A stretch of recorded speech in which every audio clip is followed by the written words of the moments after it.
The story begins in a world called Thelha. We see a boy struggling to fight off a wolf. This is because he has been chosen to survive in this world and become strong. Chosen by whom? We don't know yet. The boy is also very shocked, and understandably so, because even he has no idea what's going on, and on top of that, he is getting bullied by a wolf. The wolf charges at him, but the boy is able to strike it down with a rock. The only thing he is sure about is that he needs to kill this creature if he wants to survive. Pushed to the edge of a cliff, the boy shouts at the wolf as he doesn't understand why he is being attacked. Instead of a reply from the wolf, a screen pops up with information on the wolf, which turns out to be a level 1 hell dog and is the lowest level monster in this world. Moreover, it tells the boy he possesses strength equal to that of an adult male and can level up by defeating powerful monsters. Like any typical manhwa reader, the boy is able to come to the conclusion that he is in some fantasy game world. As the wolf is at his throat, we get the perfect opportunity for a flashback. We see the boy spending his day lazing around as he had recently gotten discharged from his mandatory military service. We see on his uniform that his name is Ryu Han-bin, and the habit he adopted after being discharged became more deep-rooted. Ryu started spending his days on his PC lazing around. One day, as he was eating chips, out of nowhere smoke started surrounding him, and in a blink of an eye, he disappeared. When Ryu opens his eyes, he hears voices talking about there being 7 billion candidates for the chosen one. Ryu is confused as to what is going on. The voices continue as they talk about transmitting the guidelines. As the transmission commences, one of the voices says that he made a mistake with the guidelines, but the other one tells him that it's only for one person, so who cares? And just like this, chosen one number 398 gets transported to this dimension of Thelha. As Ryu ends the Hell Dog's life, he gains 13 XP. He frustratingly wonders why he is in this place, especially when he only got discharged 3 months ago and hasn't even had a girlfriend yet. The Heartless system kicks him when he is down with another pop-up which tells him he has only a 5% chance of survival, as it asks him if he would like to end his own life. This is enough for Ryu to get up and solidify his determination to survive and find a way out of this place. The system boosts his skills as Ryu was able to discover his will and fighting spirit. On top of this, he is given the option to select a class. Delighted by this, Ryu browses through the classes. He is least interested in the warrior class, as that is only fun in games. After some thought, he chooses the magician class because of the range, but the system rejects his selection due to his lack of capability. So he chooses the magic swordsman class only to get rejected once more. He is given the warrior class after he gets rejected from the healer class as well. Now it's time to choose a weapon. Once again, going for range, he chooses the long spear, but due to some error, ends up getting a long sword. The error reminds him of the mistake with the guidelines that the voice was talking about. He is once again stressed as the guidelines are the only useful thing, and even that is bugged. Setting aside all these setbacks, he picks up the sword as he still does not want to die. We see him swing the sword a bit, and that 5% starts making a lot of sense. 7 days have passed since Ryu came to Thelha. He tried asking the guidelines several times for info on how he can get back, but there was nothing but silence. He wonders if it's because of the bug as he fights a hell dog. After a week in this world, Ryu has figured out that hell dogs can also level up, as they are the only monsters he has fought. Moreover, he observes that the dog tries to attack him between swings, which makes him wonder if they are getting used to him like he is to them. So, changing his strategy a bit, Ryu tries to attack it from above, which could work if he had any talent for the sword. Despite that, he is able to defeat the dog and reach level 2. Upon reaching a new level, he gets the stab skill, which he can easily execute, although he isn't very good with the sword. This is also thanks to the guideline system, which can do many other things like telling him the content of the food he is consuming. Although the hell dog meat is useful, their teeth and claws are not, as they go dull very quickly. While he eats, Ryu wonders why he was brought to this place and where they sent the other 7 billion candidates he heard about. This thought activates the guideline system, and a screen pops up telling him that he can leave the current area, Rock Mountain, at level 5 and meet with the other chosen ones. As he tries to understand this, more information pops up. From this, he learns that this is just a newbie area and monsters are adjusted to the player's level. While the main area is filled with other chosen ones, there he will be able to level up to 20 and be transported to Rathna continent where the real fight will begin. As he tries to inquire more, the system once again gives an error. Still, he feels he learned some important information. Now he just needs to reach level 5 and meet with other chosen ones to learn more. So starting that day, Ryu started hunting hell dogs to level up, but the fights didn't get easier as they leveled up with him. He gained skills along with leveling up. Ryu's days were a cycle of hunting, eating, getting injured, and sleeping. After repeating this cycle for weeks, he had his final battle with a level 4 hell dog. Using his wits and skill, Ryu was victorious. With that final bit of experience and 27 days of struggle, he was finally able to reach level 5. The result of all his hard work was 3 skills and raised stats, which started to show in his physique. Ryu's happiness was short-lived as an error in the system caused his level to drop back to 4. He tries to remain calm as he believes it's just a small bug. So once again, looking very carefully, he screams as his level truly has dropped to 1. But there is a silver lining. His stats and skills are still there. So he just needs to hunt the level 1 hell dogs. Well, that is easier said than done as the dogs keep getting stronger regardless of their levels. With every passing day, Ryu continued to risk his life in order to level up. But no matter how many hell dogs he killed, he kept getting thrown back to level 1. Although he was also getting stronger, what was the point? 7 years had passed for him, repeating this same cycle. As the chosen one, he couldn't age and most injuries got healed within a day, but due to not leveling up past 4, he was stuck with the same 3 skills he had at the start. We see how strong the hell dogs have become. They don't even look like dogs now. They are more like undead, similar to Ryu in a sense. We see that the 5th operation Generathna is about to commence. A white figure talks about how he is used to it now because it's already the 5th time. We learn most players clear the world within a year. As the white figure looks through the players, he stumbles upon Ryu's card, who is still logged into Thela-Rathna. We see Ryu is somehow back in his room. Suddenly, the guideline screen pops up once again asking him if he would like to take his own life. Seeing it, he is shaken up and is able to snap back from being unconscious in Thela-Rathna. It has been 10 years and Ryu has survived another day. Now it seems like even a fall from a cliff isn't enough to kill him. But that is not the issue as he is at level 1 again. He wonders if he can even call this living and thinks about quitting. This thought is short-lived because if he is to die, he would like to make it a worthy death. So he picks up his sword to start hunting again. Having spent more than 10 years in this place, Ryu has lost track of time. He has adopted a few hobbies which are quite useful for his survival. Even in this harsh environment, he has learned to live with a positive attitude and has even built a home for himself. Although Ryu claims he lives without anger now, we quickly see there are some things that still make him angry, like the house he built over 3 years getting destroyed due to a hell dog. Still, he remains as calm as possible as he thinks about building a new home with this hell dog's bones. The hell dog, sensing the bloodlust, quickly flies away and uses his dragon breath, which might make some people question if it's even a dog at this point. Regardless, Ryu knows their patterns very well and is aware this attack is undodgeable, so he braces himself as he blocks the attack with his body. He is unscathed, although his hair get burned from the edges, leaving him annoyed once again. But it's not the time to worry about hair. Seeing Ryu unharmed, the hell dog starts casting multiple spells. Ryu blocks them by carving up a block from the surface, followed up with the final strike. Surprisingly, he misses as he is still not good with swords due to not leveling up. However, he still got his secret move, which he has used to beat tens of thousand hell dogs, the cross-impact triple cross attack, which combines all 3 of his skills. Ryu smiles upon surviving another day.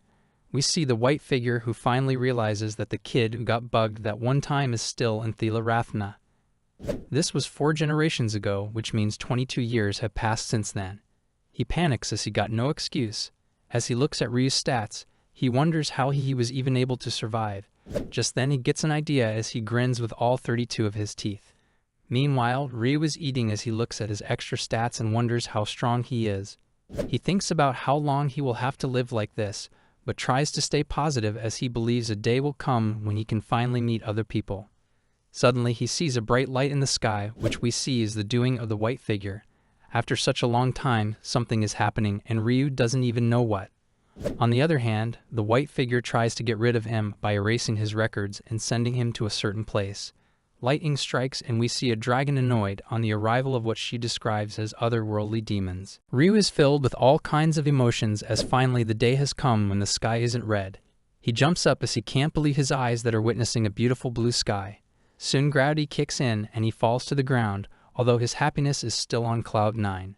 He isn't sure what's going on as he is suddenly level 5, has gained a communication skill, and is suddenly in Rathna continent. So once again, he tries to ask the guideline system, but it's still bugged. I mean, it hasn't helped him in 22 years, so what was he expecting? He spots a screen he hasn't seen before. It reads that his final mission is to slay one of the 6 goddesses of Rathna. The rewards for this will be returning back to Earth in an eternal body and 3 wishes. In addition, the screen also tells him to keep his identity secret and to go register at a hunter's guild. As he is busy reading all this, a monster suddenly appears, and it's a dragon. Considering Ryu's luck, he should be happy it isn't the goddess already. Well, the dragon doesn't seem pleased, so Ryu goes for his sword to fix her mood, but his sword is not with him as he dropped it near the water.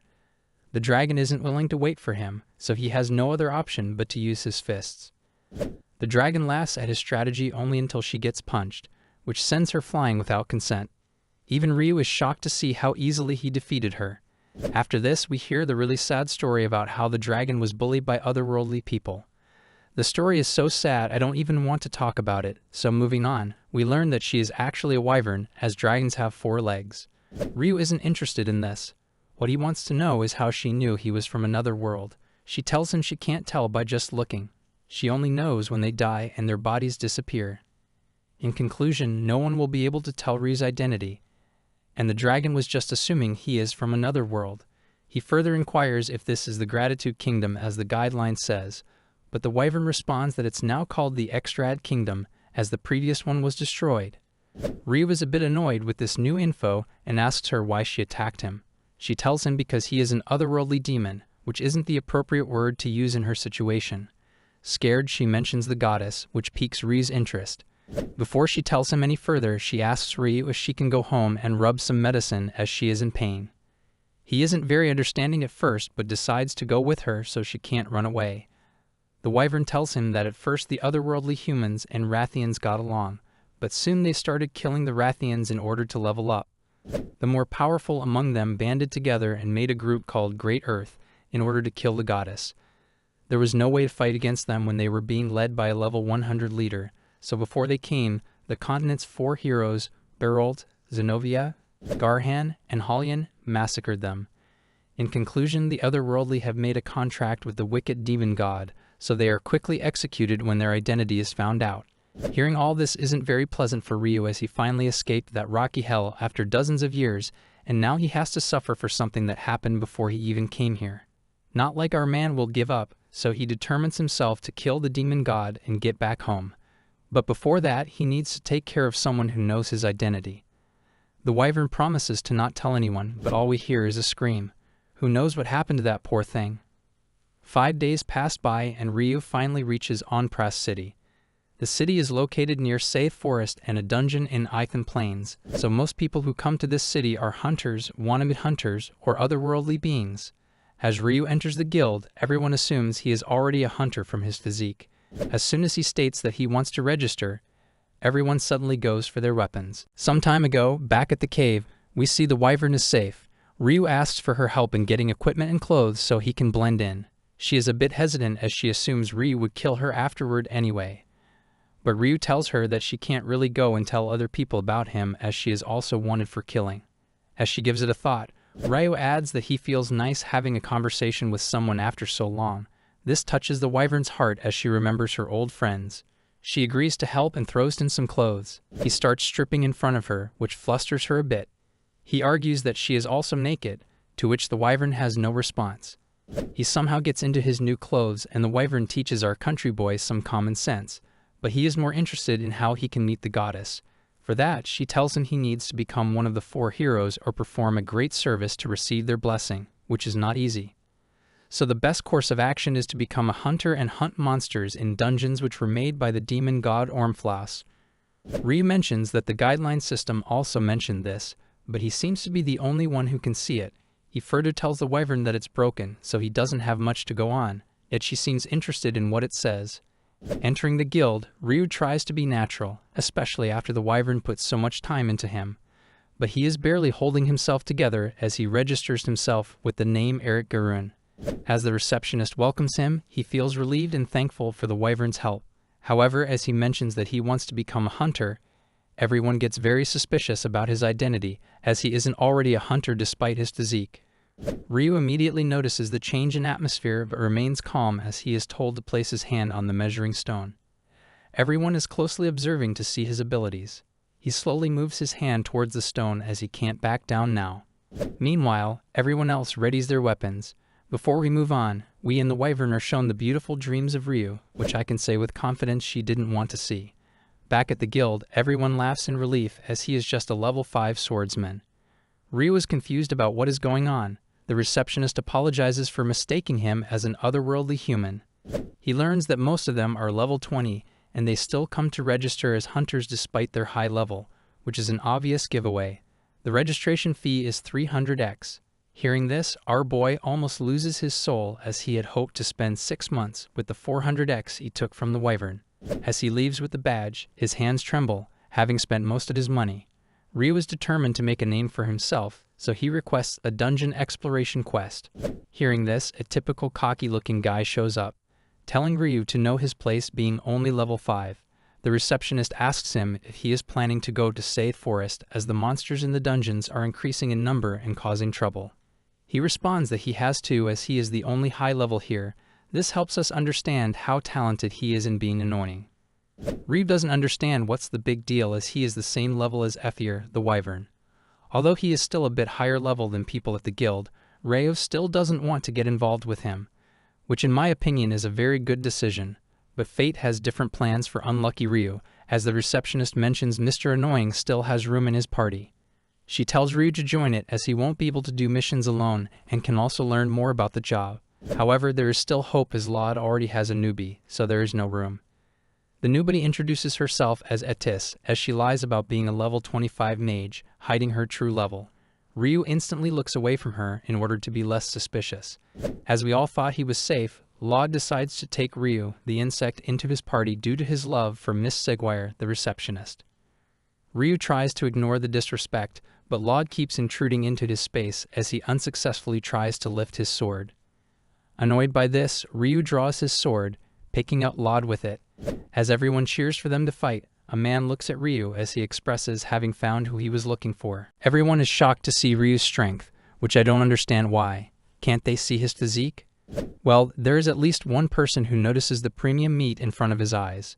That person is Berkman. He praises Ryu's body while also telling him he should be careful not to destroy the guild if he doesn't want to fight everyone here. Taking his advice, Ryu quickly puts his sword back as he doesn't want to fight anyone. We see Laud is on the ground and feels disrespected, so he tells Ryu that no one will take a weak level 5 like him in their party but him. Ryu feels a bit worried as he needs to earn money and level up somehow. Seeing this, Berkman intervenes, telling Ryu he doesn't need to worry as leveling up will be easy for him with his physique. He mentions he was looking for someone like him and offers him to join his party. The old man knows the worth of Ryu's muscles and keenly waits for his response. Although Ryu knows he won't be able to stay in the party for long due to his high growth rate, he gladly accepts the offer. Onpras is a city run on the shoulders of hunters as they bring monster materials which are used to create products that are traded in the market. We finally see the Berkman party in action. The old man tanks the attacks from monsters while their spearman, Amber, is the damage dealer of the party. Dealing with the monster, Berkman gets injured. Amber shows her concern, and we see a bit of romance brewing between them. They are interrupted by Erwin, the old man's sister and the party healer, as she instantly heals his wounds. While her attention is diverted, a monster is about to bite her but is taken out by their magician Hubert, who plays the role of supporter in the party. With these four, their party is number 1 in the city when it comes to reliability and teamwork. Thus, it's the perfect party for Ryu to be in. However, the only issue is that the only job available for him is the bag boy. Despite that, the party shares the profits equally, and they even leave the weak monsters for Ryu. Sensing something from Ryu, the monsters send their boss to fight him. However, he is taken out in the blink of an eye with a stone bullet. It is not an actual skill, just Ryu throwing stones, but he doesn't get any experience because the monster was low level according to the system. Erwin comes to take him as they are done with hunting. Back at the camp, Erwin butchers the monsters for materials. They all smile and laugh, truly a wonderful evening to spend with everyone. Ryu fits right in as he has spent 20 years carving hell dogs. Hearing this, Erwin asks how old he is. Ryu replies that he is 24 as he never aged after that.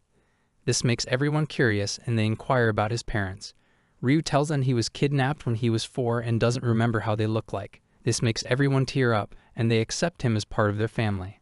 As Ryu thanks them for accepting him in their party despite his levels, Berkman tells him levels aren't important as he was level 25 for 5 years. Ryu finds it a bit confusing as he is still level 25, but he finally understands as he learns there are no high-level monsters outside the dungeon. The highest one being Lord Devolk, which he already slayed. The real hit comes when he finds the party doesn't plan on going to the dungeons. Hearing this, he gets up telling everyone he will go practice with his sword. Worried about him, Hubert goes after him, but he is unable to find him. Meanwhile, Ryu is running through the forest in disbelief as there truly are no monsters that can give him experience. He remembers even monsters of Fire's level didn't give him any experience, making him wonder what his actual level is. As he decides to head back, he senses a monster similar to the Hell Dog, though not as big. Regardless, he rushes towards it in hopes of leveling up. Finally reaching the destination, Ryu goes for his sword, but is surprised instead, as the monster turns out to be a half-naked girl from Loud's party. But instead of a girl, it turns out to be a guy, or to define it more appropriately, he is what the weebs would call a trap. Regardless, Ryu quickly tries to leave as he still needs to find that monster, but he is stopped by Atis, who finds him suspicious for trying to look for strong monsters despite being a level 5. Ryu tells him he only came here because of the sound, and once again tries to leave, saying his party is waiting for him.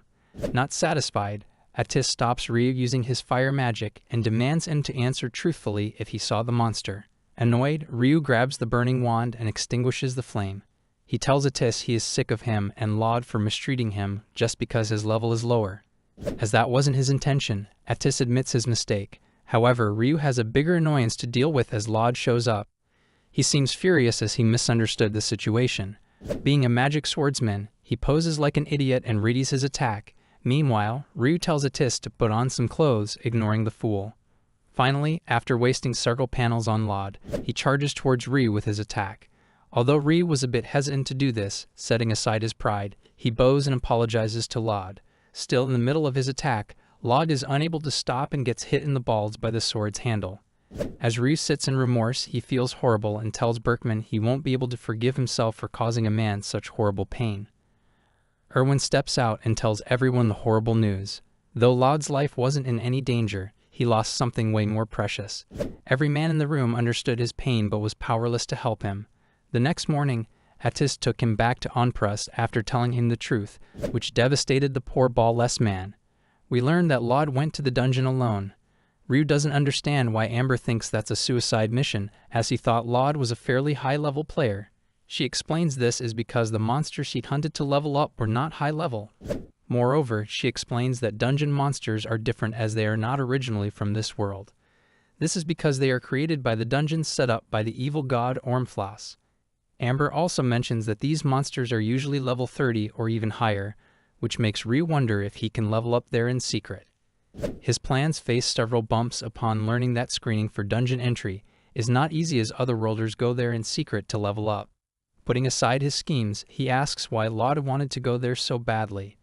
Berkman answers that he was probably looking for an artifact which comes with different abilities and shapes, and Laud probably wanted one which is rumored to heal all wounds. That night, when everyone goes to sleep, Ryu sneaks out. As he walks around in the dark, creepy forest, he has no clue where to find the monster, so he decides to ask Ethyr as she lives nearby. We soon learn he has no idea where her house is, but he is able to stumble upon some monsters. He is shocked to see the monsters, although he was looking for them. It's a level 31 monster who, according to the guideline, usually lives in dungeons and is unaffected by sword attacks. Ryu is confused why they are out of the dungeon, but more importantly, they can talk. Having no other option, Ryu uses his sword and, unsurprisingly, his attacks work. The monsters start spouting nonsense, but soon come to their senses and run from Ryu. It took him quite some time to find monsters, so he isn't letting them go. Following them like a creep, he is able to find their hideout, which turns out to be a portal to the Eifen Plain dungeon. Ryu guesses that this might be the reason why the monsters were not following their usual path and attacking the civilians. So he decides to do what he does best, interrogate monsters. He asks the ugly fellow if they made this portal, but the monster tells him they have no magic. Having his doubts, Ryu threatens to destroy the portal, causing the monster to panic and reveal that no one can go in according to that person's order. Although Ryu isn't aware whose order it is, he decides to go in anyway. He also tricks the monster into guarding the portal, making him think it will only benefit him. Inside the dungeon, some hunters are struggling to fend off the monsters. This is because the Tatara monsters are immune to physical attacks, unlike what we saw with Ryu. The party's healer, Alicia, ends up getting her leg pierced by one of the monsters. In a panic, she casts a blinding spell which also ends up hitting her ally. The boy is unable to see from one eye, but is still more concerned about his comrades. As their party slowly gets killed, the boy prays for help, but his death seems imminent as one of the Tataro is right behind him. Blood gushes from behind him, but it is from the monster that just got beheaded by someone. Looking at the body, the boy is able to figure out how someone made Tataro lower its arm and slashed its head with a second strike. Seeing Mr. Loud, it all starts making sense as he is a dual-wielding magic swordsman. The boy knows Laud and finds him amazing, unaware of the fact that Laud has been struggling to survive in the dungeon since he got here 70 days ago. We see that he ended up in the dungeon after he got drunk one day. The only reason he hasn't left is because he doesn't know how to. Meanwhile, the story going around is that Laud is looking for a healing artifact for his untreatable injury. Seeing Etis injured, he uses his high potion on her despite their rarity. Etis suspects that he is doing this because she is a girl, but Laud tells her it's only because it's useless for his injury, while in reality, he just doesn't want any difficulties as they leave because of her injury. Etis promises to one day repay her debt, but for now, Laud tells them they should head back using her injury as an excuse. As they head back, Laud starts feeling pain, which is caused by an upset stomach and not an incurable injury. Not knowing this, the party finds his actions even more admirable. Suddenly, the ground shakes, but Etis knows there are no earthquakes in the dungeon, meaning it could be a monster. Laud tells them to leave using the side path as he doesn't want to look uncool in front of a girl. She is reluctant, but he tells her to leave as it's coming. The boy takes Etis and leaves, not wanting to be a burden on Laud, but he didn't want him to leave as well. Now that it's come to this, Laud decides to fight. He immediately runs, seeing a large horde of Tataro, but oddly enough, they also seem to be running away from something. On the other side of the dungeon, we learn the reason for their fear, which is none other than Ryu. He is trying to gain experience while also trying not to destroy the dungeon with his sword. The Tataro reports him to their boss, who despite his instincts to run, decides to fight. The experience-hungry Ryu enters, breaking through the wall and killing the boss without even realizing it. His eyes go straight towards the fireball bracelet artifact, which he cluelessly wonders why it isn't guarded. After going through the numerous thoughts in his mind, he decides to take the artifact because it can throw fireballs. Instantly getting into the Kamehameha position, Ryu starts to slowly say fireball, finally unleashing it like a true weeb. We learn that monsters don't breed but are manufactured by the dungeon in special zones. These areas are sources of magic which, for some reason, take the form of items or artifacts. Considering Ryu's luck, it's unsurprising that the artifact didn't work, the reason once again being his low level. He takes it off, thinking the artifact is trash for him since he can't use it. However, he considers selling it as one man's trash is another man's treasure, but it might be a little suspicious if a level 5 showed up with this artifact. As he deals with this dilemma, the floor under his feet moves and a passageway opens up. Seeing it, Ryu smiles as he believes it leads to the boss room. Following it, Ryu comes upon a huge door. As he enters, he is met with an empty hallway with a single item in the middle of the room. The item is the magic source, which Ryu announces he will take if no one shows up to stop him. Not wanting to become homeless, the dungeon boss finally appears and grabs Ryu with its tentacle. Seeing it's level 45, Ryu finally has hope for gaining experience, but suddenly Laud shows up out of nowhere. Laud, being the genius that he is, assumes that the monster is using his trauma and has conjured a fake Ryu, as a level 5 can't possibly get here. Ryu goes along with it as he doesn't want to get exposed. Laud charges at him while the monster goes for his blind spot. Ryu sees this and saves him while simultaneously jumping to evade his attack, which was coming from below. If I didn't know any better, I would say Laud had some sort of grudge against him. In the process of all this, Ryu ends up damaging the boss. As he is disappointed by the monster, Laud charges at him in anger. While Ryu dodges him, the tentacle monster is also able to grab him, but that isn't an issue because the monster is too weak for Ryu. Unable to control his pent-up anger, Laud relentlessly attacks Ryu, while the tentacle blob gets thrown around the room as it still hasn't let go of Ryu's arm. In his anger, Laud blames Ryu for ruining his chance with Etis, which is not true as we all know. His anger leads him to become a pawn of the tentacle blob, who feels disrespected by Ryu and plans to use his supposed friend as a shield. The blob prepares to end Ryu by his companion's hand, which was a baseless assumption on his part. Seeing that Ryu only cares about gaining experience, the tentacle blob decides to make Laud a mid-level boss. He gives Laud a huge arm and orders him to attack Ryu. The fight ends before it even began properly, as Ryu takes care of them both in a matter of seconds. He is disappointed by the level 45 boss, who realizes he was defeated with just the wind pressure of Ryu's swing. While Ryu is wondering about his level, the tentacle blob seems to be plotting something. He leaves his main body in the shape of a one-eyed bat-like creature, as he needs to tell someone about Ryu before he takes the source. Although Ryu spots him, he isn't really interested and decides to head back. Suddenly, he sees something regarding 54.5 billion points. The next morning, we see the Berkman party is up. While Berkman flexes his muscles, Erwin is worried about Ryu as she can't find him anywhere. As the others also don't know where he is, she is horrified by the thought that he might have gone to the forest. Just then, Ryu shows up with a monster in his hands. Erwin questions him why he went without telling them and asks what happened. Ryu answers, nothing happened. But in reality, we learn he earned 113,000 XP from killing that tentacle monster. He calculates that the Hell Dogs only gave him 258 XP, and it took 1,100 XP to get to level 5, so it should take 2,200 XP to get to level 6. He happily checks the guideline and almost loses his soul seeing 54 billion XP is required for level 6. The trauma lasts with him for a while. After a week of searching, the party couldn't find any monsters outside the forest, so everyone returned back to the city. At the gate, their carriage is stopped and asked for a pass. The old man gets grumpy hearing this, while the others also wonder what the pass thing is about. Berkman decides to inquire himself, and they seem to be in luck as the man at the gate is his nephew Gulliman.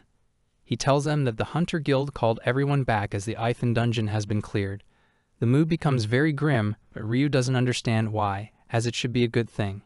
He asks Hubert who could have cleared it as he didn't take the magic source. Hubert answers only otherworlders hide it when they clear a dungeon, as it is a great honor for a hunter. He further explains that the real problem begins when heresy inquisitors come. Their job is to kill otherworlders, but they torture anyone they deem suspicious, especially people level 20 and above. Ryu is instantly worried about Amber and Mr. Berkman, but there is nothing he can do. However, Mr. Berkman stays positive, because he believes their hard work is worth something.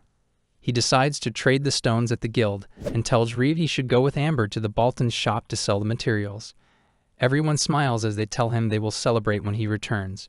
Ryu happily runs off saying he can go alone. Amber tries to stop him as he may not know the price, but the old man believes he will know the material's value on his own. At the shop, his curse is back as Baltan doesn't want to buy anything due to the recent events. Ryu tries to sell for half the price, but Baltan is adamant on his decision. Suddenly, someone else in a hood shows up. Seeing him, Baltan almost goes to the next life as the person is from the Brotherhood, a heresy inquisitor. Learning his identity, Ryu tries to look at his level but is unable to. The Inquisitor out of nowhere asks him if he was unable to see his level, shocking Ryu. The Inquisitor instructs everyone to continue their discussion since he is late, and will stand in line. Baltan starts to shout upon seeing him, identifying him as an Inquisitor from the Church of Darkness. Inquisitor expresses gratitude for being introduced here. Eric watches him curiously, wondering if he truly comes from a church, and is puzzled by his level, which cannot be determined. The Inquisitor comments that Eric seems to have some valuable material for sale, and positions himself right in front of him, causing Eric considerable surprise. The Inquisitor observes that Eric's facial expressions suggest he cannot gauge his level.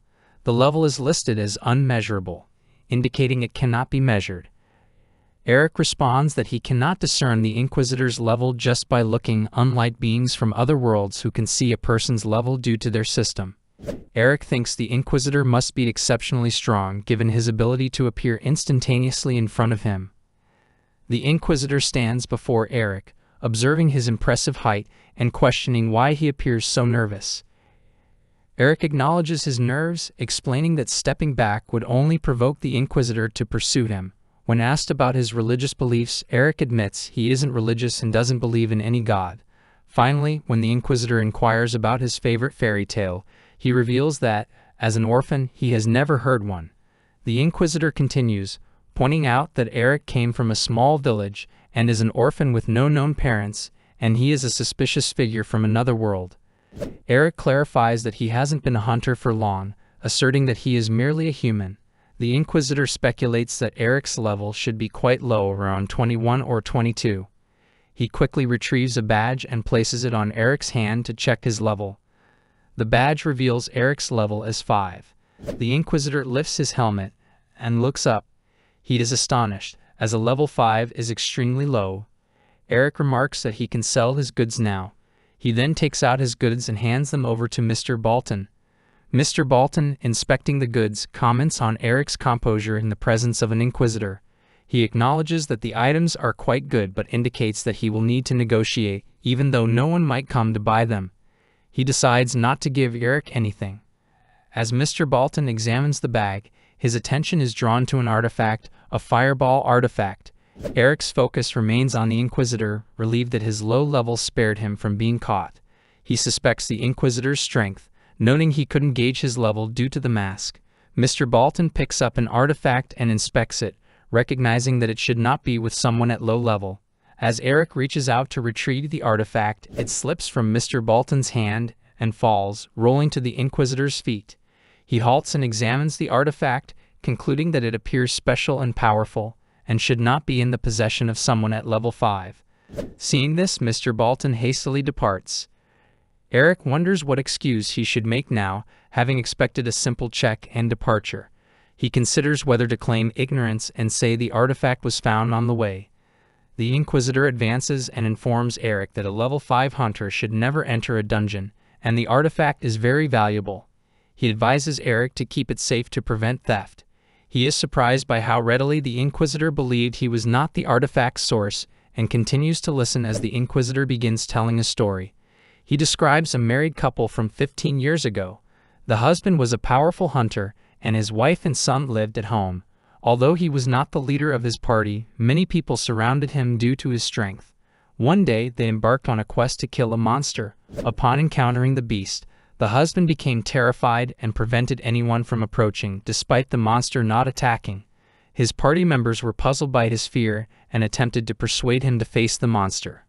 When pressured, he revealed that the monster's level exceeded 800, making it far beyond their capability to confront. His friends don't believe him, so he reveals that he's from another world equipped with a guidance system that can identify anyone's level.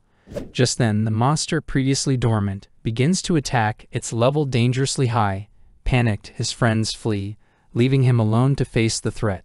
After they run away, the story shifts back to the Inquisitor. He asks Eric a question about who will die in the story. The person from another world fighting the monster or someone else. Eric answers that it's obvious the person from another world will die because he has revealed his identity. The Inquisitor replies that's not the case. The one who will die is the party leader, not the person from another world. The leader goes to inform the Church Inquisitors about the person from another world in his party. Upon hearing this, the Church Inquisitors arrest and investigate all the members of this party, killing them during the process.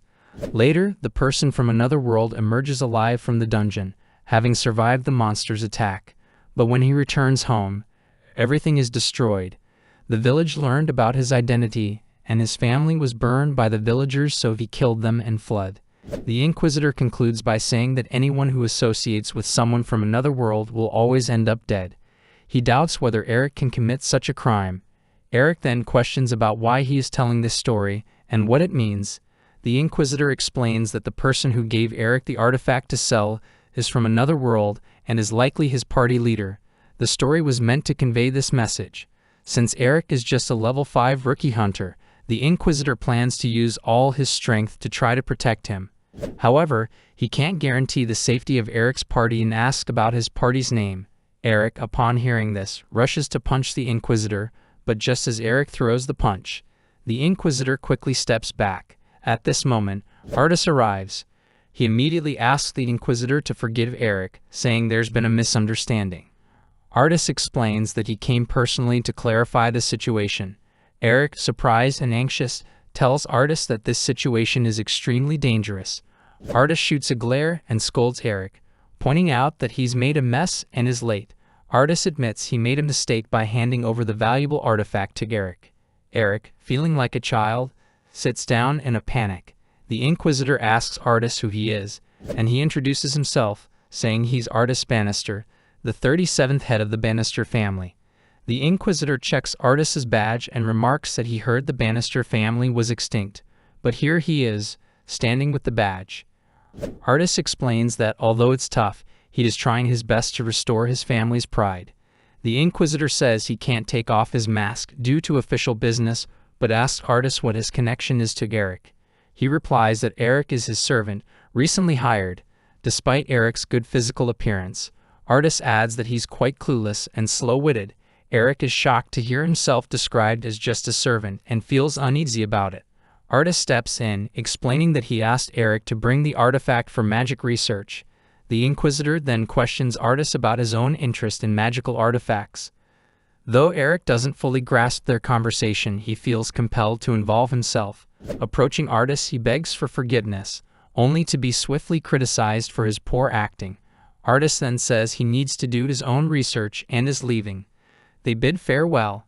As they walk away, Eric thanks Artis for his help and apologizes for his behavior. Artis warns Eric not to try acting again in front of anyone because it was really bad. As they continue walking, Eric places the artifact in his bag and apologizes for doubting Artis when he saw him in the forest. Artis asks what part of him seems suspicious. Just then, the Inquisitor questions the artifact's powers. Eric claims it's fireballs, while Artis responds that it's electric. Their conflicting descriptions leave them puzzled. The Inquisitor, now suspicious, apologizes and informs them they both must come with him to jail. On his first day with the Buckman party, Eric finds himself navigating the forest alone, growing increasingly frustrated as he tries to level up. He faces a tree ogre, a giant rooster, and a mud slime. The monsters he encounters fall with a single strike, but none of them give him the much-needed experience points. He calls demons dogs who gave him more points were better than the lowly monsters. He keeps on relentlessly killing the monsters to raise his level. Back at the camp, Buckman calls out to Eric, who's lost in his thoughts, and offers him a plate of food as a welcoming gesture. Buckman presents the meal with a touch of humor, but Amber erupts in mock anger at the suggestion that her cooking might be supper. She warns Eric that being accepted into the party means proving his worth and accepting what he gets. One of his party members mocks him, stating that he won't last long in this party. Although Eric suspects there might be some mischief in the food, he figures it can't be worse than the hell dog meat he's been eating. Grateful to not be alone anymore, he sits down to eat. Despite the spicy flavor, he finds the meal surprisingly delicious, much to the party's amusement. He even asks for seconds, showing his willingness to embrace the fellowship. Then they finally reveal that they made it just to prank him, and he shouldn't have eaten it all. That day he felt like he had finally escaped that nightmare of a mountain. Back in the present, as the Inquisitor releases his powers, creating a massive wind vortex around them, Eric asks Artis what's happening, wondering if this is some kind of wind magic. The wind is intense, but Artis quickly dismisses the idea, saying he doesn't feel any mana in the air. He figures out that this must be a special ability, and realizes the Inquisitor isn't just any low-level magician. Eric, hearing this, realizes that fighting the Inquisitor won't be easy. If he goes all out, the Inquisitor might discover that he is from another world. The Inquisitor, now standing within a large wind barrier, warns them that even if he cuts off their arms and legs, they won't die, but they'll stay alive. He offers them a deal, if they cooperate and walk out of here with their own feet. Eric, realizing there's no escape and that Artis is now caught up in his mess, steps forward. Eric confronts the Inquisitor, asking if they're searching for the dungeon closer. He boldly offers to help them find that person, hoping they'll leave without causing any harm. The Inquisitor deactivates his powers and agrees, saying they'll leave as long as they find the hunter who closed the dungeon. Just as Eric is about to reveal that he's the one who did it, a loud voice interrupts from the side. Everyone turns to see a horse-drawn carriage approaching, with a man shouting from the top, claiming to be the hero who cleared the dungeon. Eric and the Inquisitor are both stunned as they watch the scene unfold. Mr. Loud, standing proudly on the carriage, claims to be the one responsible for closing the dungeon by taking the artifact. With Jack and Alicia by his side, he looks every bit the hero. Jack sarcastically remarks that they thought he might have died in the dungeon given the tortoises inside and never expected to see him alive. The man eagerly recounts that he passed out inside the dungeon, and when he woke up, the boss was already dead. Assuming he had defeated it before losing consciousness, he took the artifact, causing the dungeon to vanish. Starving and stranded on a barren plain afterward, Jack and Alicia found him and brought him into their carriage as they were leaving Nefar City. Initially, Mr. Loud is thrilled, imagining himself as a legendary hero. However, his excitement quickly fades when church inquisitors, searching for the one responsible for closing the dungeon, capture him. Despite his protests, the inquisitors document everything and conclude that he, Lode Estelpia, a 21-year-old with an artifact from the Ain Plain dungeon, is the culprit. Eric, watching from a distance, is surprised, having thought Mr. Loud was fully transformed into a monster. Artis is equally shocked. After completing their investigation, the church inquisitor, who nearly captured Eric and Artis, apologizes for his mistake. Artis asks about Mr. Loud's fate, and the inquisitor explains that they need to investigate him further. Eric, however, is skeptical about Mr. Loud being freed anytime soon. The inquisitor calls Eric over, who hesitates.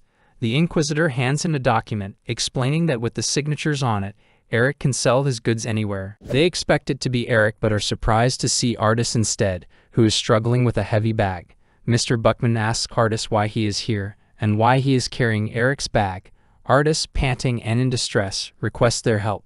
He collapses right there, with the heavy bag falling on top of him. Mr. Buckman rushes over, lifts the bag off Artis, and helps him sit up. Artis comments that Eric must be incredibly strong to carry such a heavy bag. Mr. Buckman is both surprised and concerned, and asks Artis why he has the bag and where Eric is. Sir notes that there is no material in the bag. Mr. Buckman questions the whereabouts of the bag's contents and Eric's location. Artis explains that Eric instructed him to bring the bag, which is why he has it. Amber continues to inspect the bag and tells Mr. Buckman that there is a lot of money inside. Hubert adds that there are several bags, each containing 1,000 X, totaling 10,000 X. Everyone is astonished by the amount of money. They are amazed, wondering how he managed to sell so much to gather such a large sum. Amber also finds that the money doesn't match the value of the items they had. Artis then takes out the dragon badge, which Eric had given him to deliver to Mr. Buckman. Seeing the badge, Mr. Buckman questions if Eric has quit hunting and why he made such a sudden decision. Artis replies that Eric didn't explain anything. The scene shifts to Eric, who is visibly terrified, walking down an alley. The background reveals that the Inquisitor had shown him a badge. After signing, the Inquisitor pointed to a badge labeled Great Earth, a group formed by people from Earth. Eric is shocked to see the badge, reflecting on how he was told that 4 great heroes had already destroyed the Great Earth group. He wonders why the badge is here and denies knowing anything about it. The Inquisitor puts the badge back in his box and says it's understandable that as a level 5 hunter, Eric wouldn't know about such things. The Inquisitor was merely asking if he had seen the badge before. He adds that even though Eric is a level 5 hunter and not from another world, if he recognized the badge, he should remember the ancient story. This is the final concern for Eric, who is deeply afraid for his entire party. As he walks through the area, he's so enraged that he punches a cart, breaking it. His frustration is palpable. He did not mean to cause trouble. Eric notices 3 people standing to the side, each holding a cigarette. They look like troublemakers, and it turns out the card belongs to them. Back at the guild, the remaining members are shocked by Eric's sudden departure from their group.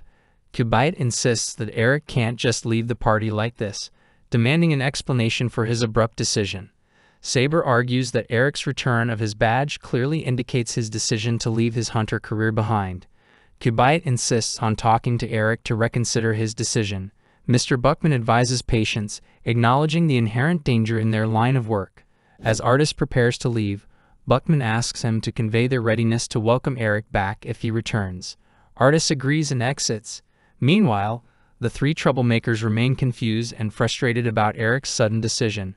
Artis reflects on the conversation, feeling that he didn't speak to Eric properly. He is envious of Eric's situation, wishing for a supportive family like his. Meanwhile, Eric's tied to a chair, with people pouring water over him to bring him back to consciousness. The person pouring water on Eric's head informs his boss that he has regained consciousness. The boss tells him to step aside as he assesses the situation. Eric is disoriented, wondering where he is and who has captured him. A large, imposing man stands before Eric and questions him, noting that Eric is a hunter because of the sword he carries. He accuses Eric of injuring his men, specifically mentioning that Eric broke their arms and legs. The three men from earlier confirm that Eric severely beat them and destroyed their cart. The boss demands to know how Eric dared to attack his men and why he ended up sleeping in their territory after the assault. Eric explains that he is willing to apologize, but he didn't break their limbs. The injuries were a result of their attack on him.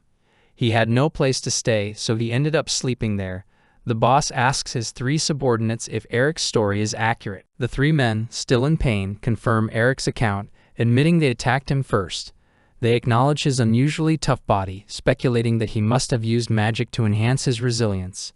Furious, the boss demands to know what magic Eric used. Eric insists he doesn't use magic and dares the boss to punch him if he doubts it. He taunts the boss for being afraid to hit him, but the three men deny that they said anything derogatory about the boss. Furious by the lies, the boss decides to strike Eric with full force. However, in the next scene, the boss is shown with his fingers injured, crying out in pain.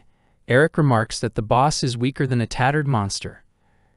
Eric surveys his surroundings, contemplating whether to kill everyone and escape, but he notices many people watching him, wondering if he is a magical swordsman or a magic user. The scene shifts as more people arrive, including the mayor. They comment that Eric seems to be a harmless puppy that wandered away from home. The mayor's companions urge him to stay back, warning that Eric is dangerous. Eric confronts the mayor, questioning why he's being called a dog and expressing his deep dislike for them. He offers to share his story if the mayor is interested. The old man, unimpressed, dismisses Eric's offer and mocks him, suggesting he must be from Rock Mountain. Despite his subordinates' concerns about Eric's unknown abilities, the leader orders them to let Eric go, warning that he could easily defeat them if he wanted to. Surprised by the boss's knowledge of Rock Mountain, Eric asks how he knows about it. The leader responds with an offer, a contract in exchange for more information. 6 months later, following the destruction of the dungeon, many people abandoned Nafar City. The city's east side, once vibrant, now reflects a poorer, more desolate local area. Here, a group of tough-looking men, including a huge guy, are emptying a rundown house of its belongings. The house's owner's wife and child protest, but the boss insists they were informed about the eviction and the removal of items. The hunter, furious, arrives and demands to know why his belongings are being taken. Drawing his sword, he warns them to stop, vowing to protect his home and family. The boss, unfazed, threatens him to step aside and orders the hammer. Eric arrives with a hammer, but the hunter realizes it's merely a heavy iron rod with a rock attached. The hunter, despite his efforts, cannot pierce Eric's tough body with his sword. Eric remains unfazed and tells the hunter to move out of the way. The hunter gets terrified after seeing Eric isn't even scratched and steps aside as Eric destroys the entire house with a single blow from the hammer. The hunter, watching the destruction, realizes Eric is no ordinary human but a monster. Meanwhile, the boss's team guides the displaced family to a newly built, sturdy home, explaining that their association is working to improve the city. They assure the family that the house is as strong as a noble's, with reinforced walls and special paint to prevent monsters or enemies from breaching it. If the dungeon breaks and monsters flood the city, these walls can serve as bunkers for soldiers. The large, burly man explains all this to the hunter, offering free housing and maintenance as part of the association's benefits. The hunter, somewhat inebriated, thanks the man and expresses gratitude, although he had forgotten the details of their earlier conversation due to his condition at the time. The hunter acknowledges the situation, mentioning the decline in monster activity and the reduced workload for hunters. He especially wants to thank Eric, who wielded a hammer, and apologizes for drawing his sword in front of him, hoping he will be forgiven. Ignoring the hunter's words, Eric, visibly uninterested, wishes to leave. The hunter insists on showing gratitude and offers to share a meal with him, but Eric declines, saying he is too busy. The boss is puzzled by Eric's indifference and his refusal to join the others. The child's noisy play and a series of apologies from the boss further unsettle Eric, making him feel overwhelmed. The child playfully mimics the situation, adding to the chaos. Eric, feeling increasingly out of place, struggles to maintain composure. When the child's mother pleads for him to leave her son alone, Eric, searching for his sword in frustration, realizes it's missing. He hasn't been a hunter for 6 months, and without his weapon, he feels powerless. Eric leaves the room while the boss and another hunter discuss his unusual behavior, attributing it to his general demeanor rather than any specific incident. The hunter explains that Eric, who joined the association 6 months ago, is highly skilled and efficient, earning significant praise for his work. Despite his peculiarities and reluctance to engage with others, his contributions have been invaluable. Eric then enters the mayor's room without permission, which infuriates him. Ignoring him, Eric asks him about the infrastructure of the building that he has never seen before. To which the mayor agrees, noting there are no other buildings like that. That's why he hired Eric, and he did his job quite well. Hearing this, Eric punches the wall, telling the mayor to quit joking. Eric, frustrated, demands answers about the mayor's knowledge of the Rock Mountain and his motives. He lands another punch, asking the mayor about what he wants from him. The mayor, frustrated by the chaos caused by Eric, explains that 40 years ago, everyone lived normally, both humans and otherworlders like Eric. He smirks, wondering that he already knew, to which the old man points out his restlessness, due to being another worlder. He explains that it is because Eric still considers himself another worlder. He elaborates that people from different worlds began arriving, and while many became hunters, others integrated into various professions, contributing to fields like architecture. The mayor reassures Eric that if he wants to blend in as a normal human, he must leave the hunter's job behind and continue with his current tasks, focusing on being a regular part of society. Eric, bewildered, questions the relevance of a hunter job request he finds in the mayor's papers, noting that he has already resigned from that role. As they discuss, the mayor tells him that someone told him about Eric. Then he signals someone to come in. As the person enters, Eric is stunned.